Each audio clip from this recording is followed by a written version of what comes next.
Hello, dog people. You have found your way to the Rocker Dog Podcast, the show that talks to musicians about their dogs and the value these creatures bring to their lives.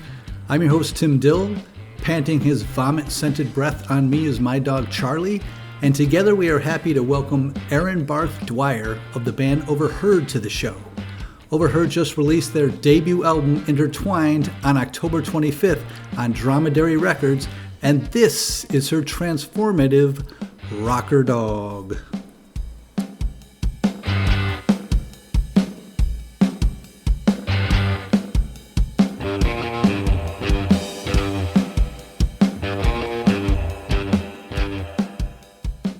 My rocker dog is Garbo. She's a big 75-pound mutt that I've had for like 6 years now. Well, it's interesting that you said she's a mutt. I figured she's a mutt, but she is an absolutely beautiful dog. That brindle coat. You. I mean, Yeah. your photos, and I know she's got her own Instagram page, and she's one of those dogs that is just a good-looking dog. Yeah, obviously I'm biased because she's mine, but like really she could be a model. I've had somebody tell me like she's what, like if you told a 5-year-old to draw a dog, they would draw this dog. Yeah, she's very, very, very attractive. Thank So you. I start usually, this is kind of the boilerplate, but I'm always curious to the context, and I think I know a little bit around the context just from your social media because you had two posts relatively close to one another. Actually, they were 3 weeks apart. On October 4th in 2018, you had a post announcing that you were cancer-free. And then 3 weeks later came your introducing everyone to Garbo. So I'm curious to what is all this that's going on in your life? It's in turmoil, and now you've got this dog. So can you give me a little bit of background to bringing Garbo into your life at that time? Absolutely, yeah. Man, 2018, I always say it was like one of the worst years of my life, but also one of the best years of my life because it was the year I was diagnosed with cancer, but it was also the year that I beat cancer, and it was the year that Garbo came into my life. So yeah, I was diagnosed when I was 25 years old with Hodgkin lymphoma. It was stage 2A, so fairly early stage, fortunately. And I would say there's no good cancer, but as far as diagnoses go, I was very fortunate. This is definitely one of the more treatable cancers. I learned during the process it's actually like the first cancer that they figured out how to treat through chemotherapy. So like my treatment process was very efficient. I live very close to New York City, so I got to go to Sloan Kettering. But it was very difficult. Obviously, cancer is not fun. I have a very good and loving support system where I live. At the time, actually, I was living with my partner, who I still live with, but also my sister and her now fiance. So it was 4 of us in the house, and they were all very, very good at taking care of me. And one of the things that sort of helped me through that time period, in addition to my beautiful support network, was my partner at one point said to me, I don't even really remember where the conversation was at the time, but they were like, you know what, maybe like when you're healthy, we can get a dog. And, you know, I was 25, mid-20s, and confused about my life and didn't know what I wanted. And that was such a weird aha moment for me that I was like, oh, I'm an adult. I can do what I want. I can get a dog. It like never occurred to me that I could get my own dog before. And from that moment on, like that was the thing that I focused on to get me through treatment was I would go to my treatment sessions and I would chat with the chemo nurses who are all fortunately dog people.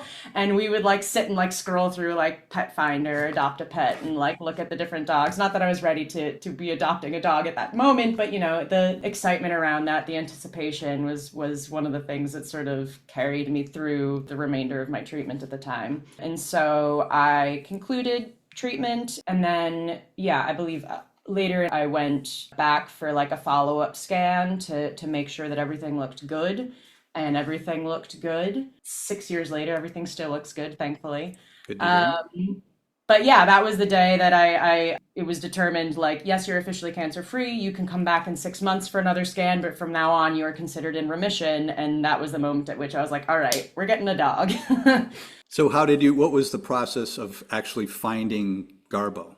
Like with all these pet finders and shelters and what you might have at your disposal, what route did you go? So actually, you know, the stars aligning in so many ways. At the time, my coworker was fostering dogs. She was just going through a period where she would foster dogs until they, found a home. And there were a couple of dogs that she was fostering while I was in treatment that I was like, oh, I want this dog so bad. And then they'd go off and find a home, and I wasn't ready for a dog at that time. But yeah, it was around this time that she was fostering Garbo and one of Garbo's litter mates. They were rescues from a hurricane in North Carolina that year. Oh. Yeah, and she was sharing pictures all over social media, and I was completely in love. And so I talked to my coworker, and I said, I love this dog. Can I meet her?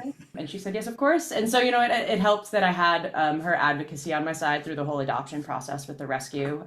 She was working with a rescue here. I'm based in the Hudson Valley in New York, 2 hours north of the city. And they don't have like a central shelter. They work on a foster system. So they basically have a network of people. Yeah. And so I got to go to her house and hang out with these two puppies. And it was love at first sight. I love hearing that. Now, the first thing that pops into my mind too is, did you run it by your doctors? Like, was there any concern that it's a puppy, so it's going to keep you up all night and probably getting your strength back at this point?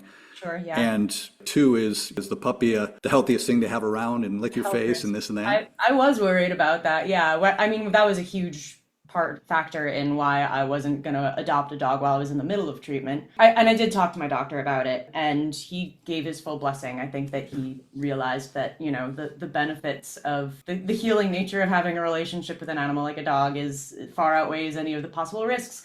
Also, knowing my situation, like I was living with a really strong support network who could help me with the craziness. My sister actually works directly with animals. She works for the DEC, and actually at the time she was working at an animal hospital, so she's got a lot of experience too. She was able to help a lot. Yeah, and the health risk wasn't as big of a concern for my doctor as I thought it might be, and it was fine. I didn't end up getting sick from her or anything, so.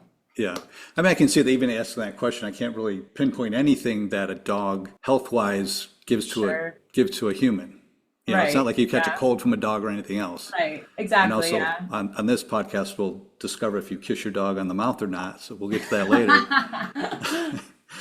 Going back to social media, it's funny, many times on this show, someone will have one post that says so much, and it's like, I can build the whole show around this post. And you've got that post. And I believe it might have been around the birthday. I can't remember actually why. It was back in 2019. And you said, I didn't know it was possible to feel this much love from one being. Yeah.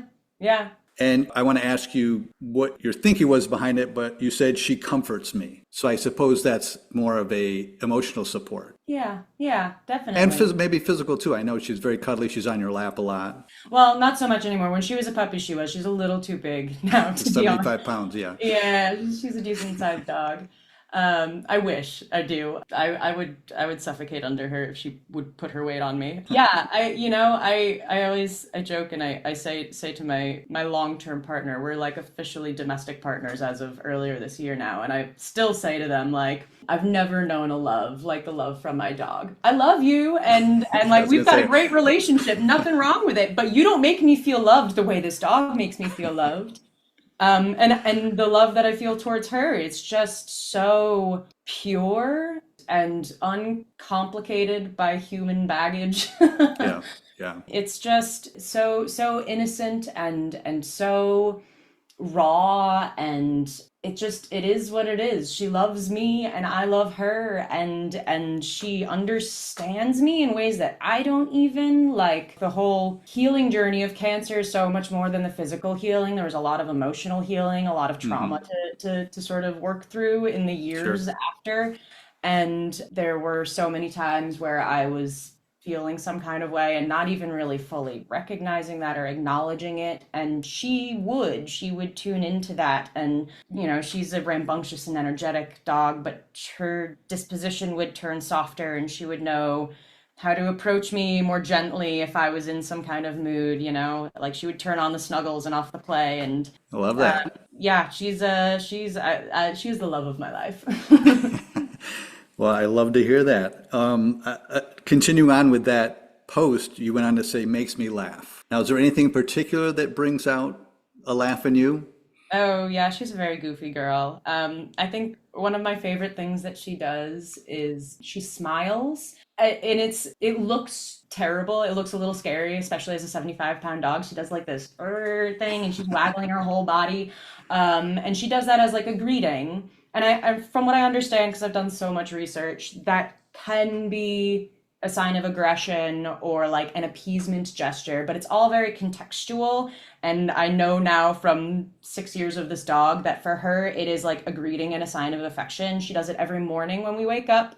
Often I'll wake up to her face in my face doing this, and her whole body's wiggling. Or like when I come home from being out during the day or wherever I am, she's always at the door waggling her whole body and smiling with her silly little teeth. And the thing that's fun about that is she doesn't do that for everyone. She does it for some people. It's not just me, but like, you know, there are people that she doesn't really care, you know. She'll see them walk in the house and she'll say like whatever, but the smiles she reserves for the people that she really truly is excited to see.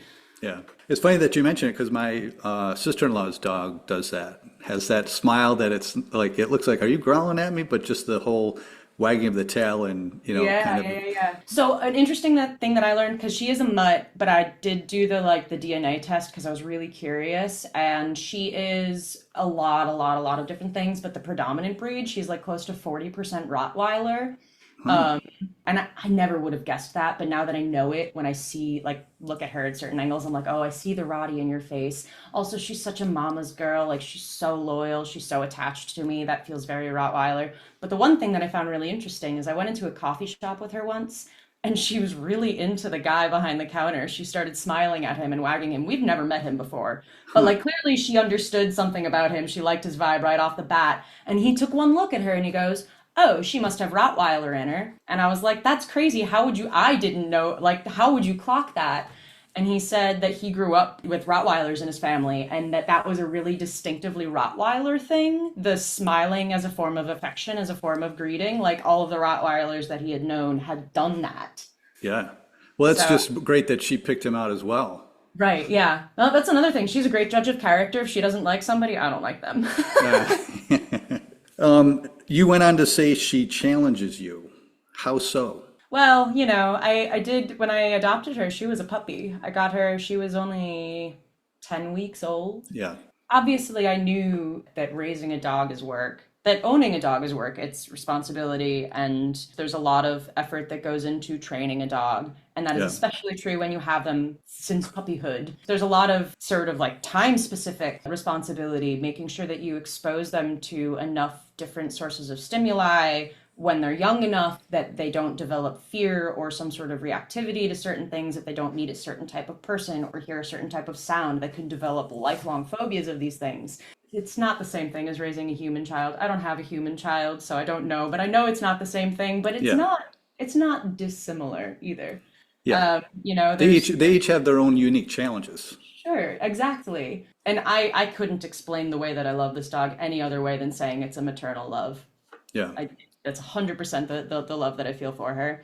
I think that's a part of it, but that's sort of the easy answer. I think the more complicated, sticky one that I haven't fully detangled in my own head is like the ways in which she emotionally challenges me. I think I sort of touched again earlier upon the sort of ways in which I've had to work through the trauma of having cancer over the past 5 or 6 years, and the ways that she's helped me with that. And it isn't just like her direct sort of understanding my emotional needs, but it's also like the ways in which she's been a mirror for me. I had a lot of understandable health anxiety that I projected on her a lot. I still do to a degree, but I think it's a lot healthier these days. I had sort of a really terrible roundabout process of getting diagnosed. I wasn't taken seriously, and I actually went a whole year with a tumor in my neck that doctors told me was totally fine because I was an otherwise healthy 25-year-old. Yeah. It wasn't. It was cancerous. And it took me advocating for myself to get the biopsy and the diagnosis. But after that, I was like very distrusting of medical professionals for a very long time. Yeah. And her being a mischievous little goblin, she's put me through the ringer. I've had to take her to the emergency vet a few times. We fully have pet health insurance because, God, I would be so broke if I didn't have it. But I think that like those, going through those steps with her like helps me sort of learn how to trust that I know my own instincts around not just my own health, but the health of the people that I care about. She Hmm. helped me sort of learn the difference between like my anxieties and my intuition.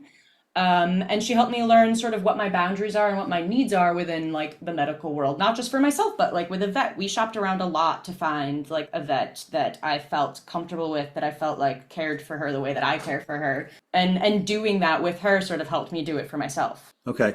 Well, it's funny. The next quote I have, it says, reminds me of how beautiful and simple life can be every single day. And coming off the question of challenging you, is that part of it too? And I'm not saying you're pessimistic or anything, but is it a challenge for you to be positive and not worry and not have these, like you were saying, you're overly health conscious now, or your concerns. I definitely don't think that it's a challenge for me to be positive. I think that Naturally so, anyways. I'm an optimistic person, maybe to a fault. Hmm. But I do grapple with anxieties. We all do. Yeah. And I've had some very specific anxieties in over, the past 6 years that she has certainly helped me with. But part of my cancer journey and the journey of raising Garbo has been it sounds so hokey to say out loud, but I really mean it so genuinely. The importance and the potency of practicing gratitude in your daily life and like Hmm. acknowledging the small moments and the little things that go your way holds so much tremendous power in being able to help you get through difficult times and also just improving your day-to-day life. And Garbo is just the embodiment of that. Most dogs are, Yeah. they're like so stoked to get dinner, the same meal that they ate for breakfast and dinner the night before every day of their life, but they don't care because they get to eat. How cool is that? Yeah. Every single morning, she greets me with the same level of enthusiasm as somebody would if I was gone for like 2 months, Yeah. Like, it's Yeah. just every day it's a reminder that, like, yeah, these little things are awesome. Never take this for granted, Like, Yeah. it's not a given that we'll get a meal at the same time every day. It's not a given that we get to wake up and see the ones that we love every single day. And so we should act with that enthusiasm every single day. Every moment that we have these little tiny blessings in our lives, we should acknowledge it. Yeah. And they're so unabashedly what they are. They don't understand social, societal norms and pressures and Yeah. whatever, and they don't feel social anxiety. They just are who they are. And if you don't like it, tough for you. Yeah, exactly.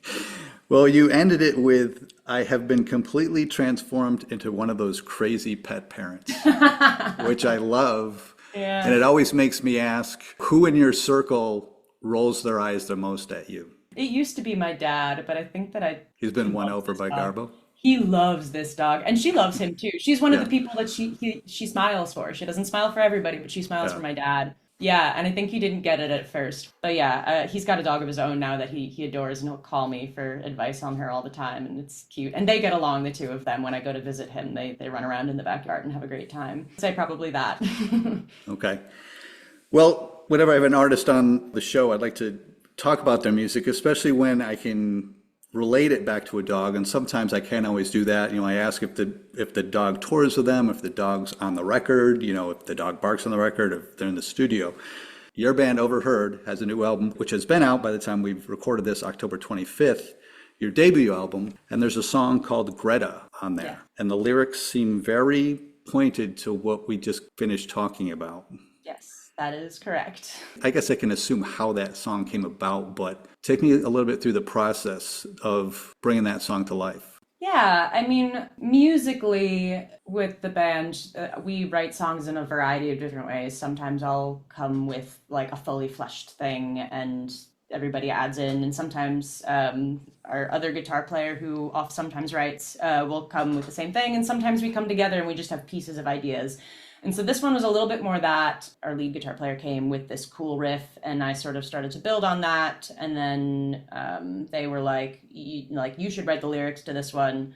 And I was like, okay. And I think at the time I was just going through a period of feeling like overwhelming sort of, okay, here's a little bit of a sidetrack, but like there was a period of time in my like healing journey where I would get very like distressed over the thought that like I can't fully communicate with her. Like she understands me so much better than I understand her, and I just want to teach her the English language and like and it sounds really silly, but like it was really emotionally distressing to me.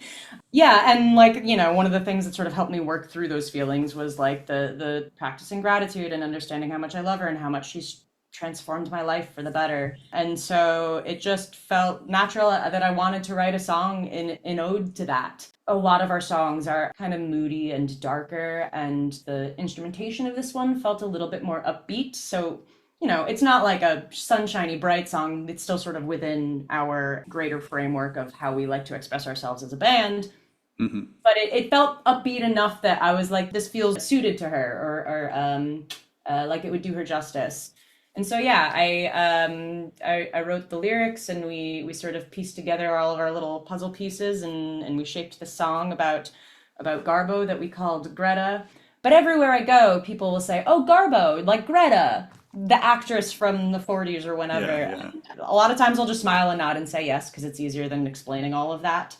But when I was writing this song, I thought that Garbo, as much as I love it as a dog name, I don't love its like poetic value. It felt like a clunky word. Greta has a little bit more levity to it. And I also liked the idea of obfuscating a little bit the fact that it is a song about my dog by singing to Greta like it could be a person, it could be anyone. You don't really know until you start to listen to it a little bit deeper. So I sort of leaned into the misidentification of her name origins to write the lyrics. Yes. So yeah, the song's called Greta. Which is part of the beauty to the song. I think, not everyone who's going to hear it is going to know the background. Right. Me knowing the background, I appreciate that. Ooh, I know who inspired that. And it's so sweet that you can equal a dog and a human. Your words work both ways. Yeah. It works for both. Oh, and that just shows the power of a dog and what they can mean to us. Absolutely. Yeah. Thank you for saying that. And yeah, that's true. I don't think that my love for her and her love for me is any less than my love for any of the humans in my life. So why should I speak to that any differently? Yeah. Well, I end every show with what I call the Zoomies, and that's 5 quick, frivolous questions. I alluded to the first question already, and that is, do you kiss Garbo on the mouth? I don't kiss her on the mouth, but if she comes to me with kisses, I don't deny her. I'll maybe turn my head away and she understands that. If she's trying to lick me in and around the mouth, it's kind of gross, but like, she's just trying to show love. That's like if your spouse or your partner were to come to you and try to kiss you and you said, rude.